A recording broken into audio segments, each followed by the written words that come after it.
현지 시간 12일 기준 이스라엘 사망자, 키부츠에서 사살된 영유아 40명을 포함해 최소 1,300명, 부상자 3,391명, 납치된 인원 150명으로 추정되고 가자 지구 사망자는 어린이 500명을 포함해 최소 1,537명, 부상자는 6,612명으로 추산됩니다.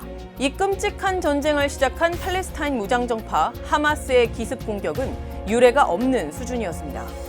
수천 발의 로켓포 공격과 전동 패러글라이딩, 보트 해상 침투, 드론 정밀 타격, 불도저까지 전방위적이고 다양한 공격 수단을 활용한 건 물론이고요. 이슬람 3대 절기의 마지막 축제일에 비무장 민간인들을 잔혹하게 학살하고 납치한 행태, 이슬람 테러 집단의 극단적인 테러 행위와 다를 바가 없었습니다.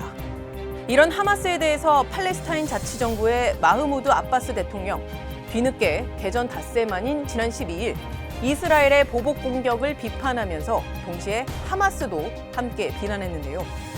팔레스타인 자치정부가 그간 어떤 입장을 취해왔길래 하마스와는 이렇게 선을 긋는 걸까요? 팔레스타인 자치정부를 이끄는 마흐무드 아바스 대통령, 개전 닷새 만인 지난 12일 요르단 국왕인 압둘라 2세와 만난 자리에서 이렇게 말했습니다. 팔레스타인 주민에 대한 전면적인 공격을 즉각 멈춰야 한다며 이스라엘의 공격 중지를 촉구하면서도 이스라엘과 하마스 모두 민간인 학살과 학대로 도덕, 종교, 국제법을 위반하고 있다고 하마스도 함께 비난했습니다. 이보다 5일 전에는 팔레스타인 주민들은 유대인 정착촌 주민의 테러와 이스라엘 점령군에 맞서서 자신을 지킬 권리가 있다, 이런 원론적인 입장만 내놨는데요. 이후 전쟁이 시작된 지 5일이 지나서야 이스라엘을 규탄하고 같은 민족인 하마스에 대해서도 중립적으로 선을 긋는 태도를 취한 겁니다. 사실 팔레스타인 자치정부의 이런 반응은 예견됐다고 해도 과언이 아닙니다. 자치정부와 하마스 서로 가끔 대화를 하긴 하지만 사실상 원수지간이나 다름없기 때문입니다. 자치정부는 파타라는 정파가 이끄는데요. 이 파타가 이끄는 자치정부와 하마스는 각각 팔레스타인을 이끄는 두 축으로 지난 2006년 총선을 기점으로 사이가 완전히 틀어지게 됩니다.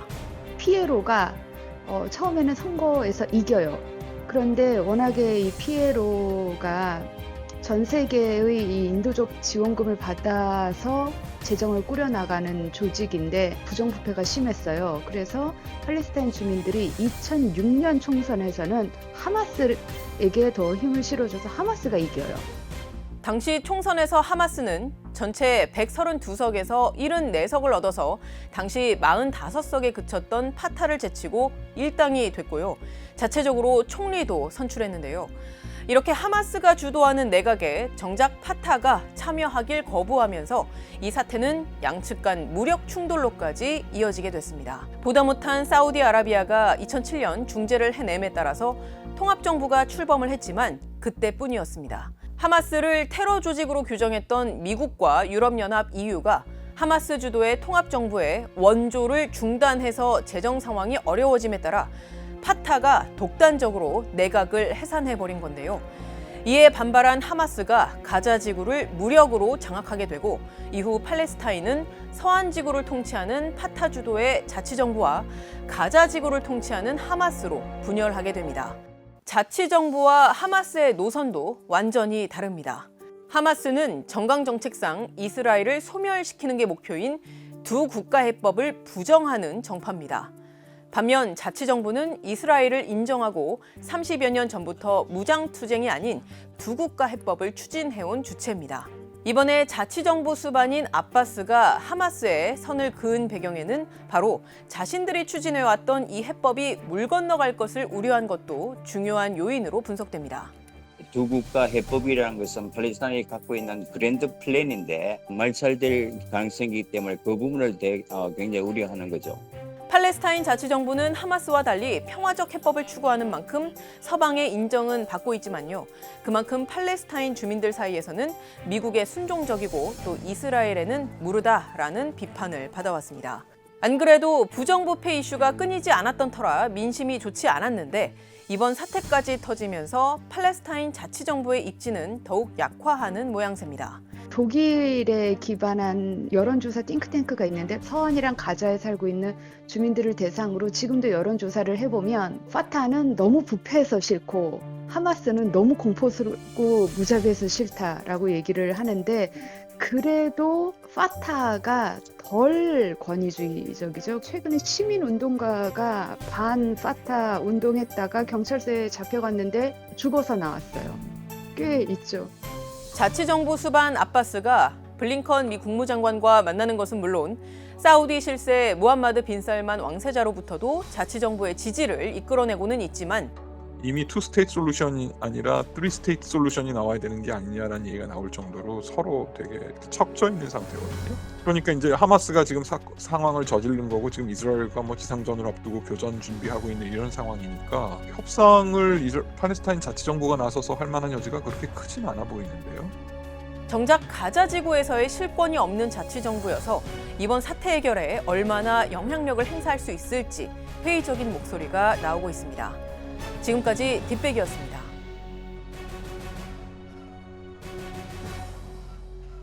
이스라엘과 팔레스타인 무장정파 하마스 간 전쟁이 중대기로에 선 가운데 조 바이든 미국 대통령이 이스라엘을 방문했습니다. 하마스가 시작한 이 끔찍한 전쟁의 중동 확전을 막고 이스라엘에 대한 강력한 지지를 보여주는 한편 가자 지구의 인도적 위기를 최소화하기 위해서입니다. 앞서 바이든 대통령은 외신과의 인터뷰에서 하마스를 겨냥해 하마스와 하마스의 극단적 요소들은 팔레스타인 주민을 대표하지 않는다라고 말했는데요. 팔레스타인 자치정부의 아바스 수반도 정당 파타를 포함한 여러 정당들의 연합체인 팔레스타인 해방기구 PLO가 팔레스타인 유일의 합법적 대표라면서 다른 조직의 정책, 즉 하마스의 정책이 팔레스타인의 민의를 대표하지 않는다라고 강조했습니다. 반면 하마스는 내부적으로 지지를 받는다는 확신을 바탕으로 주민들의 참여를 독려하며 결사항전을 예고한 상태인데요. هجرة من غزة ولا هجرة من الضفة لا هجرة من غزة إلى مصر. 이렇게 서로가 서로를 민의의 대표자로 인정하지 않는 건데 실제 팔레스타인 주민들은 누가 민의를 대변한다고 생각할까요? 우선 바이든 대통령과 서방을 비롯한 국제사회가 인정하는 민의의 대표는 팔레스타인 자치정부를 이끄는 팔레스타인 해방기구 PLO입니다.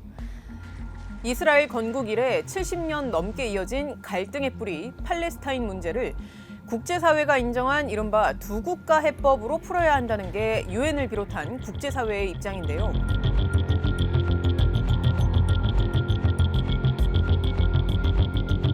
이 해법을 실제 추진해왔던 팔레스타인 세력이 바로 PLO입니다. 하마스의 공격으로 전쟁이 발발한 직후에 바이든 대통령이 직접 통화하고 블링컨 미 국무장관이 직접 만난 것도 바로 이 PLO의 의장이자 자치정부의 수반인 아바스 대통령이었습니다. 1964년에 창설된 PLO는 10여 개의 정당들의 연합체인데요. 아라파트 전 자치정부 수반이 이끌던 파타라는 정당을 주축으로 처음에는 이스라엘을 공격하는 무장 독립투쟁을 해오다 점차 정치적, 외교적 해법을 추구해온 조직입니다. 아라파트 전 수반이 이끌던 PLO는 1974년 아랍 정상회의와 유엔 총회에서 팔레스타인 유일의 합법적 대표로 인정받았는데요. 이후 PLO와 이스라엘이 서로의 존재를 인정해 공존의 가능성을 제시했던 오슬로 협정을 포함해서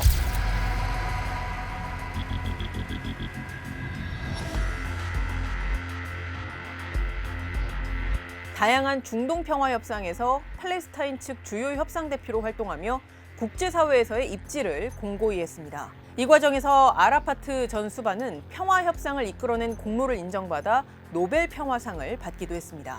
이렇게 국제사회로부터 정통성을 인정받으며 이른바 두 국가 해법을 추진해온 PLO의 주요 정파 파타와 정강정책상 이스라엘 소멸을 목표로 삼으며 두 국가 해법을 부정해온 무장정파 하마스, 각각 서한지구와 가자지구를 통치하고 있는 이 두 정치 세력에 대해서 팔레스타인 주민들은 어떻게 생각할까요?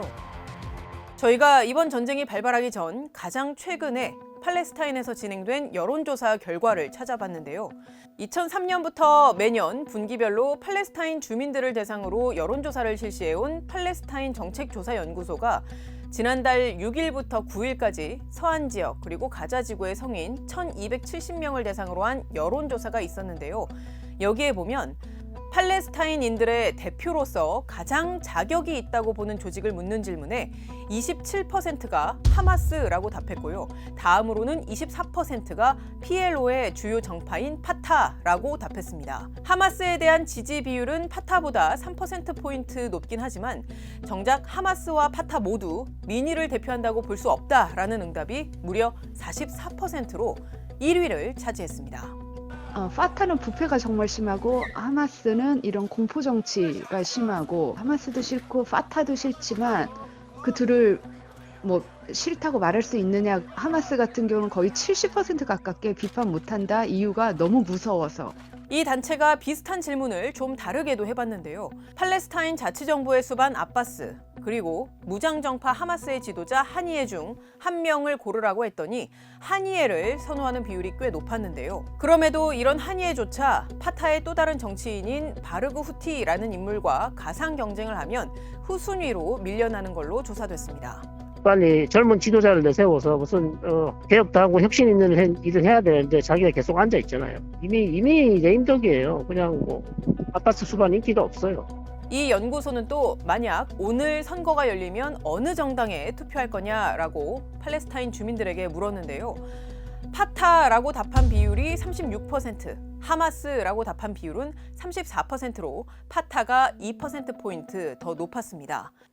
하지만 이 문항에서도 역시 아무 정당도 안 뽑겠다 혹은 모르겠다라거나 아니면 아예 답을 생략한 경우가 21%로 꽤 높았습니다. 하마스든 파타든 두 정파 모두 팔레스타인 주민들의 성에는 차지 않는다는 걸 보여주는 결과인데요. 이런 결과가 나온 핵심 배경은 다음 문항들의 답변에 고스란히 담겨 있었습니다. 연구소가 팔레스타인 자치정부와 정치 세력이 해결해줬으면 하는 두 가지 주요 문제가 뭐냐라고 질문했더니 가장 많은 답변자인 25%가 부패 확산 문제라고 답했고요. 그 다음으로는 실업과 빈곤 확산, 그 다음으로는 지속되고 있는 이스라엘의 점령과 정착지 문제를 꼽았습니다. 즉, 팔레스타인 주민들의 입장에선 안 그래도 먹고 사는 일이 팍팍하고 힘든데 그 와중에 팔레스타인 위정자들의 부패까지 만연해 있으니까 문제가 심각하다고 여긴 겁니다. 실제로 팔레스타인 자치정부와 하마스 산하의 기관들에서 부패가 있다고 여기는 비율은요, 각각 87%, 72%로 둘 다 과반을 훌쩍 넘겼습니다. 이번 조사에서 눈길을 끄는 대목은 또 있습니다. 국제사회가 인정한 이른바 두 국가 해법으로 알려진 이스라엘과 나란히 팔레스타인 국가를 설립하는 해결책을 지지하느냐라는 질문에는 67%의 팔레스타인 주민들이 반대하고 32%가 지지했는데요. 독립국가를 건설하고 이스라엘의 점령을 끝내는 팔레스타인의 목표 달성을 위한 가장 좋은 방법이 뭐냐는 질문에 무력 행동을 택한 비율이 무려 53%로 평화적 대중저항과 협상을 합친 것보다 9%포인트 더 높았습니다.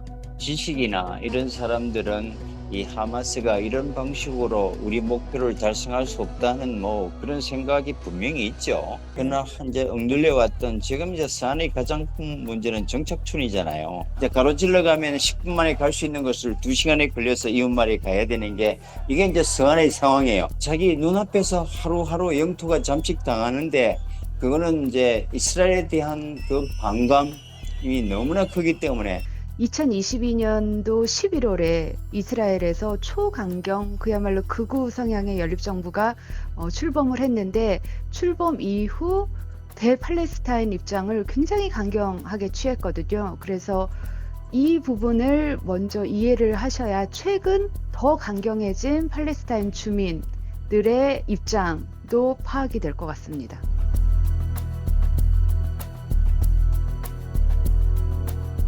앞서 저희가 보여드린 여론조사 결과만 보고 팔레스타인 주민들은 무력 투쟁으로만 문제를 해결하려고 하네 라고 생각하는 분들도 계실 것 같은데요. 물론 팔레스타인 주민들이 과거에도 이스라엘 시민들에 대한 테러조차 민족 자결권에 대한 권리 투쟁으로 인식하던 시기가 있긴 했습니다만 그렇다고 항상 폭력에서 갈등의 해법을 찾아왔다고 보기는 어려운 게 사실입니다. 그 근거 중 하나가 바로 이 자료인데요.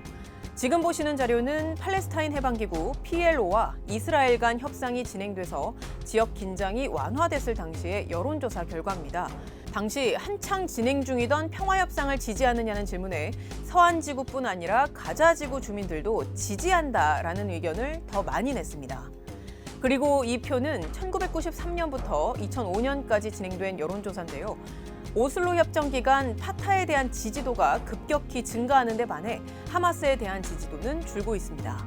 특히 1996년 선거를 기점으로 파타에 대한 지지도는 최고조에 이르렀는데요. 당시 파타가 주도해 새롭게 등장한 자치정부에 대한 기대감과 오랜 분쟁이 해결될 거라는, 말하자면 협상에 대한 희망이 파타에 대한 지지로 연결된 것으로 해석됩니다. 즉 요약하자면요, 팔레스타인 주민들은 이스라엘과의 평화협상이 잘 진척되던 상황에서는 당국의 평화적 해법 추진에 힘을 실어줬던 겁니다. 또 지난 2018년부터 2021년 4월까지 팔레스타인인들의 주요 쟁점 현안을 살펴보면요, 지난 70여 년간 해결되지 않고 있는 이스라엘의 점령 문제만큼이나 서한지구, 가자지구 간의 분열 문제를 점차 심각하게 여기고 있는 추세였음을 알 수 있습니다. 이 여론조사를 해봤더니 둘이 싸우는 거 너무 싫고 둘이 화해를 했으면 좋겠고 이스라엘이 점령을 안 했으면 좋겠고, 하지만 제일 중요한 거는 부정부패 없고 실업률 떨어지고 경제가 좀 살고, 그게 우리한테는 제일 중요한 거다 라는 게 민의인 거죠. 사실 팔레스타인 주민들의 실제 민의를 가장 잘 알 수 있는 방법은 간단합니다. 선거를 해서 그 결과를 보는 건데요. 이 기초적인 방법인 선거조차 팔레스타인에서는 2006년 이후 17년간 진행되지 않고 있습니다. 바로 하마스와 파타, 이 두 정파의 분쟁 탓입니다.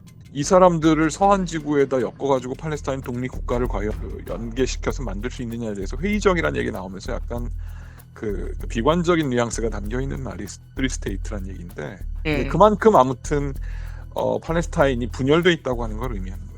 가자지구는 무기를 든 독재고 이쪽은 무기를 안 들었지만 어차피 거기도 독재고, 좀 리버럴한 정당이나 좀 개혁된 정당이 나오는 거 거의 받고 있고, 또 가자지구를 말할 것도 없고, 그러니까 뭐 변화가 없는 거죠. 이러한 정치 분열을 극복하고 정적을 포함한 반대 세력, 새로운 정당의 세력화 등을 막는 하마스와 파타 모두 개혁을 하지 않는 이상 선거 실시와 같은 기본적인 민의가 실현될 가능성도 요원해 보입니다. 지금까지 뒷배기였습니다.